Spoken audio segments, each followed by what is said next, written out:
Neville Goddard, at your command, Chapter 1. Can man decree a thing and have it come to pass? Most decidedly he can. Man has already decreed that which has appeared in this world, and is today decreeing that which is appearing in his world, and shall continue to do so as long as man is conscious of being man. Not one thing has ever appeared in man's world, but what man decreed that it should. This you may deny, but try, as you will not disapprove it, for this decree is based upon changeless principles. You do not command things to appear by your words or loud affirmations. Such vain repetition is more often than not confirming of the opposite. Decree is overdone in consciousness. That is, every man is conscious of being that which he has decreed himself to be. The dumb man, without using words, is conscious of being dumb. Therefore, he is decreeing himself to be dumb. When the Bible is read in this light, you will find to be the greatest scientific book ever written.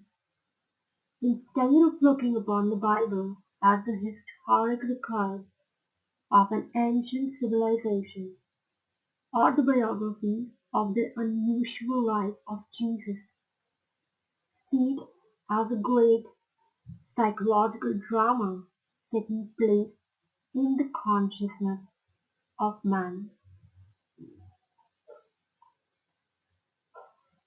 Claim it as your own, and you will suddenly transform your world from the barren deserts of Egypt to the promised land of Canaan.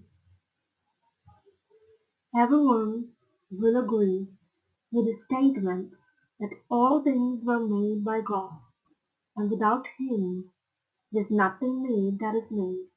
But what man does not agree upon is identity of God.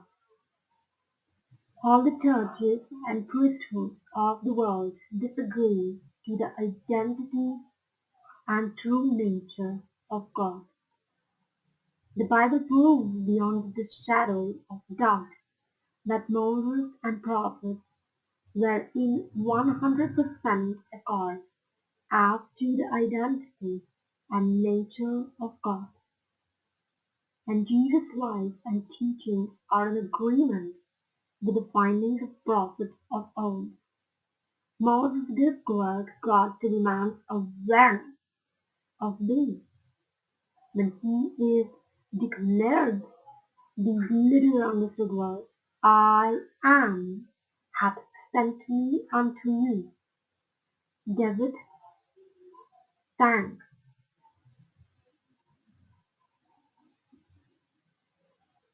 in his psalm, be still and know that I am God. They have declared, I am the Lord, and there is none else. There is no God beside me. I girded thee, though thou hast not known me. I form the light and create the darkness. I make peace and I create ever. I, the Lord, do all these things. The awareness of being as God is stated hundreds of times in the New Testament. To name but a few, I am the shepherd, I am the door, I am the resurrection and the life. I am the way. I am the Alpha and Omega. I am the beginning and the end. And again, whom do you say that what I am? It is not stated, I, Jesus, am the door. I, Jesus, am the way. Nor it is said, whom do you say that I, Jesus, am? It is clearly stated, I am the way. The awareness of being is the door through which the manifestation of life passes into the world of thought. Consciousness is the resurrection power, resurrecting that which man is conscious of being. Man is ever outpictured that which he is conscious of being. The truth is that makes man strange, for man is always self-imprisoned or self-trained.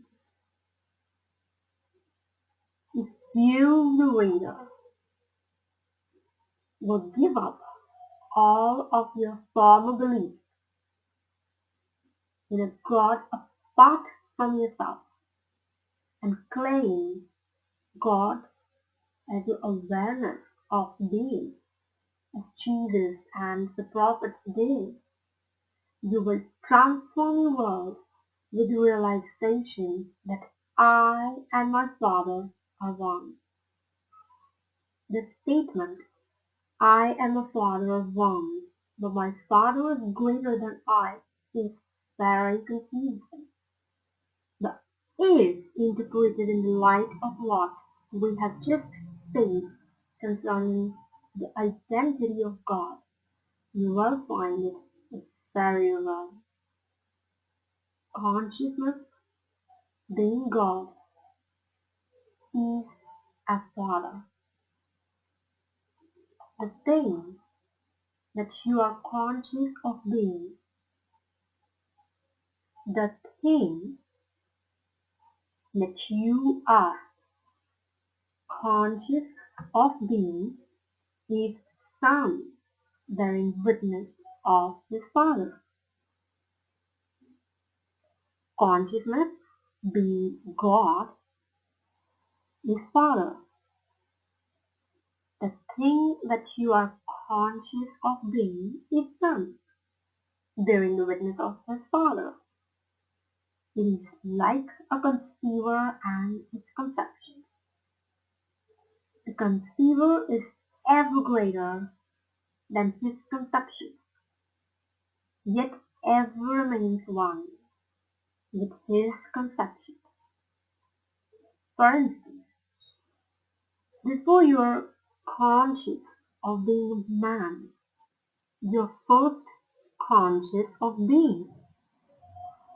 Then you become conscious of being a man, yet you remain as conceiver, greater than your conception, man. Jesus discovered this glorious truth and declared himself to be one with God, not a God that man had fashioned, for he never recognized such a God. He said, if any man should ever come saying, look here or look there, believe them not, for the kingdom of God is within you.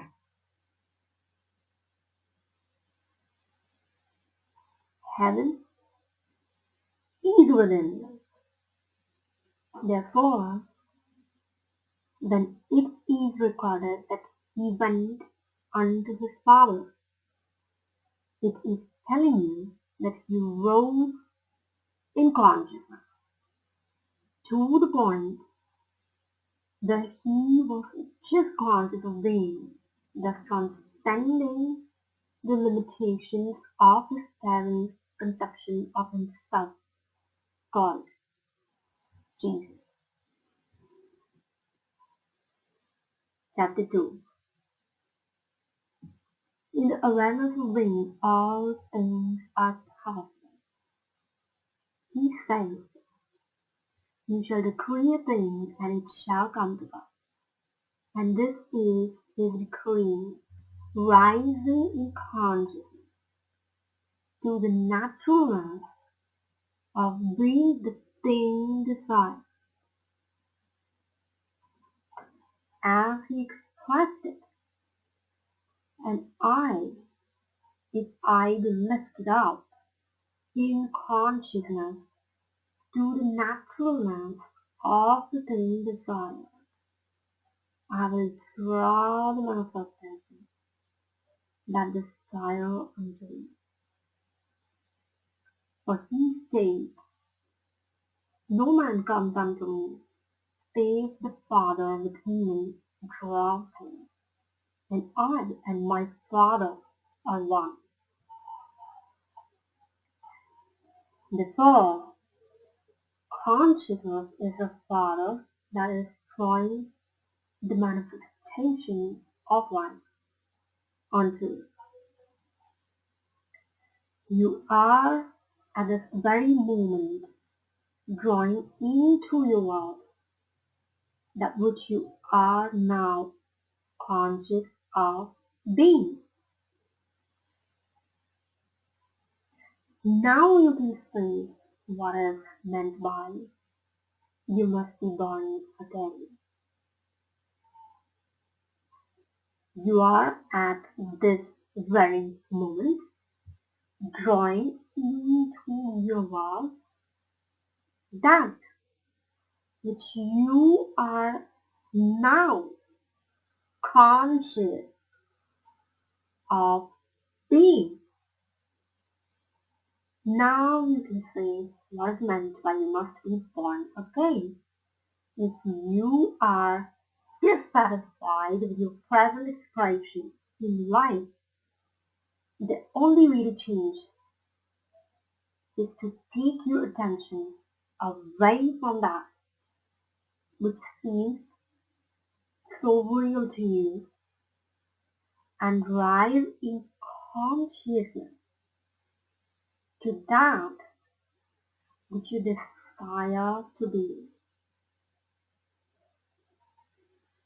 If you are now dissatisfied with your present expression in life, the only way to do it, the only way to change it, is to take your attention away from that which seems so real to you and rise in consciousness to that which you desire to be. You cannot solve two masters. Therefore, to take your attention from one state of consciousness and place it upon another is to die to one and live to another. The question, "Whom do you say that I am?" is not addressed to a man called Peter, by one called Jesus. This is the eternal question, addressed to oneself by one's true being. In other words, whom do you say that you are for your conviction of yourself? Your opinion of yourself will determine your expression of the life. Your opinion of yourself will determine your expression in life.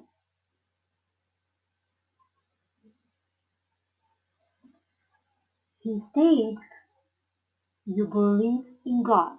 Believe also immense. In other words, it is me within you that is this God. Praying then, it seems to be recognizing yourself to be that which you now desire, rather than its expecting form of petitioning a God that did not exist for that which you now desire. You cannot see why the millions of prayers are unanswered. Men pray to God that does not exist. For instance, to be a consciousness of being poor and to pray to God for riches is to be rewarded with that which you are conscious of being, which is poverty. To be in consciousness of being poor and to pray to God for riches is to be rewarded with that which you are conscious of being, which is poverty. Prayer, to be successful, must be claiming rather than begging. So, if you will pray for riches, turn from your picture of power and deny the every evidence of your senses and assume the nature of being wealthy.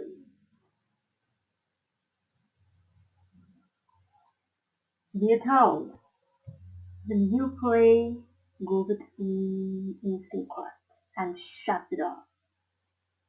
And that which your Father sees in secret, that will he reward you openly. We have identified the Father to be the awareness of being. We have also identified the door to be the door to be awareness of being. So, shutting the door is shutting out that which I am now aware of being and claiming myself to be that which I desire to be. That every moment my claim is established to the point of conviction. That every moment my claim is established to the point of conviction.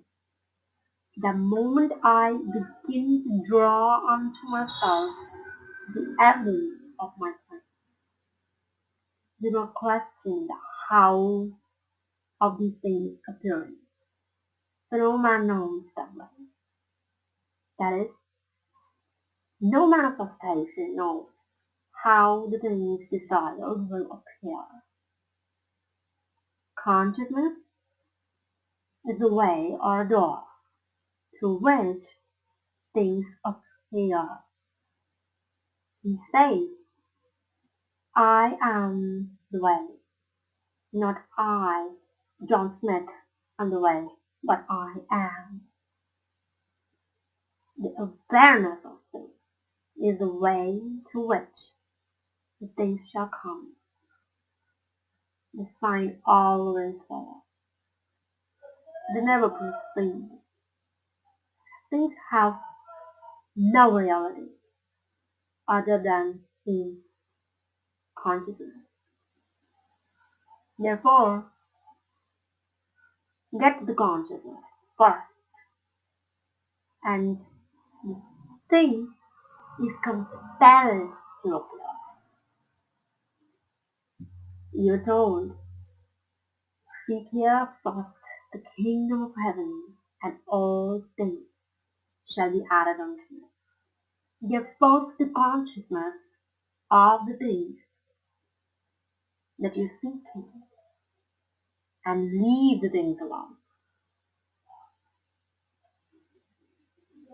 This is what is meant by you shall decree a thing and it shall come to pass.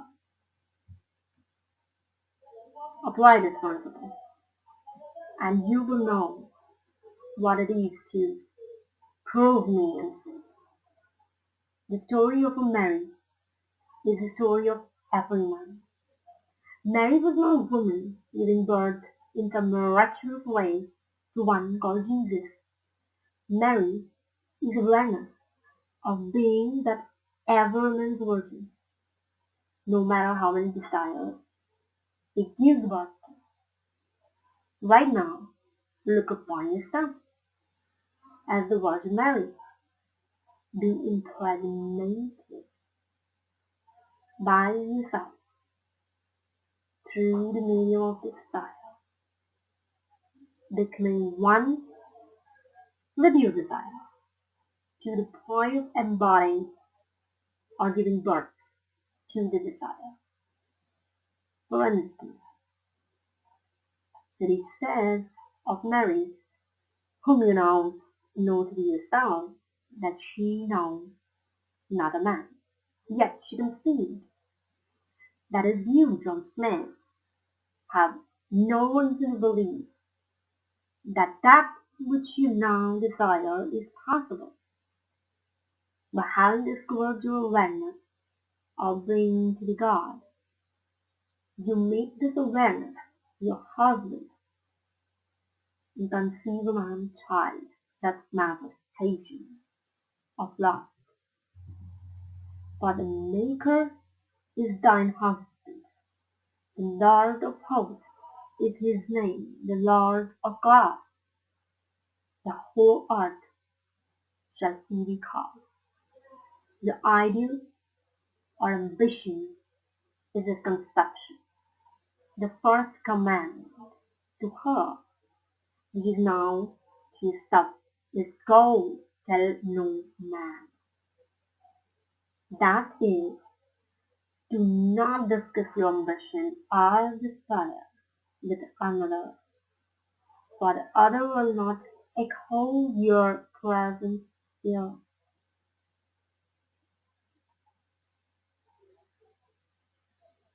The first command to her, which is now to yourself, is go tell no man.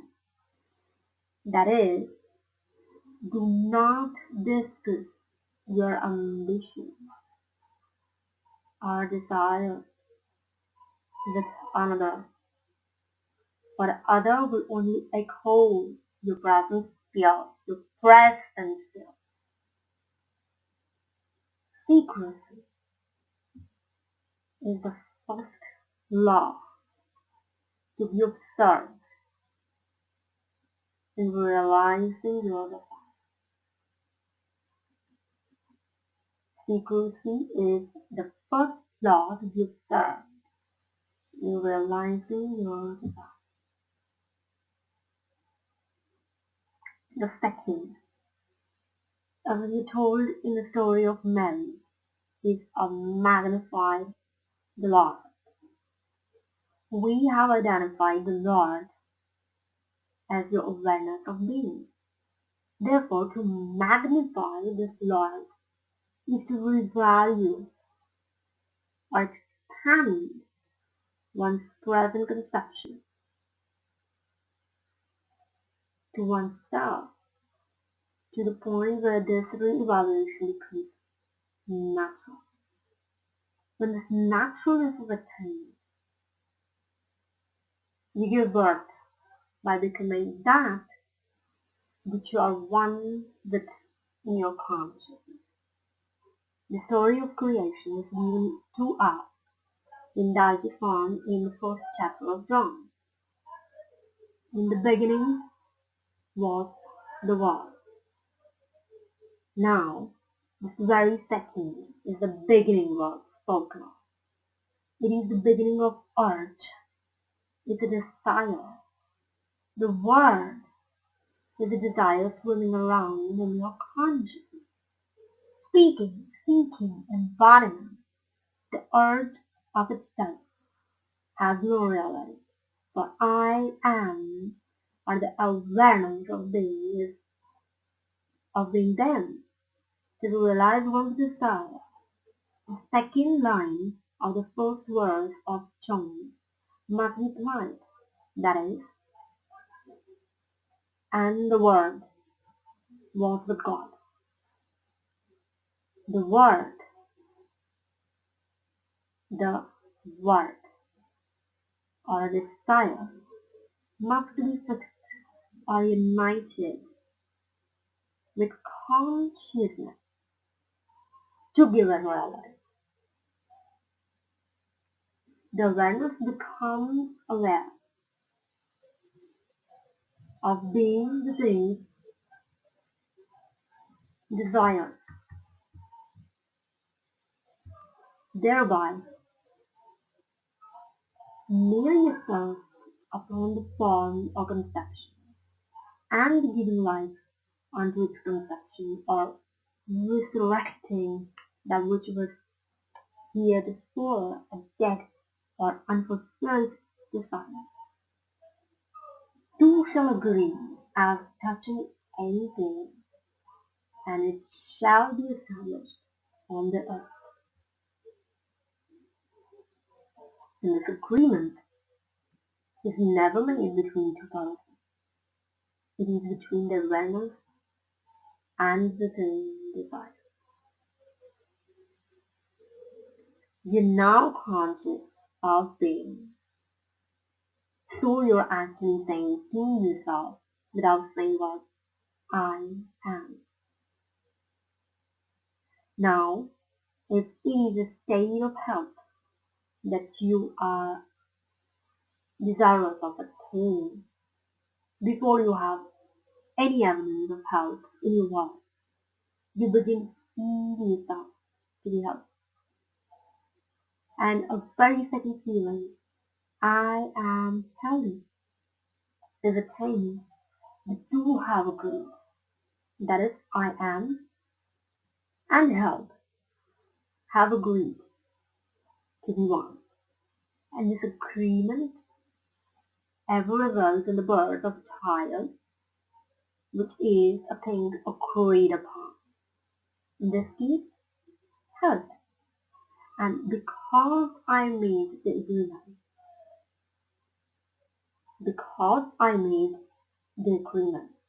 I express a thing agreed. So you can see why Moses stated, I am hath sent me. For what being other than I am could send you in expression? None. For I am the way. Beside me there is no other. If you take the wings of the morning and fly into the uttermost part of the world, or if you make your bed in hell, you will still be aware of being. You are ever sent into expression by your awareness, and your expression is ever that which you are aware of. End of the chapter 2.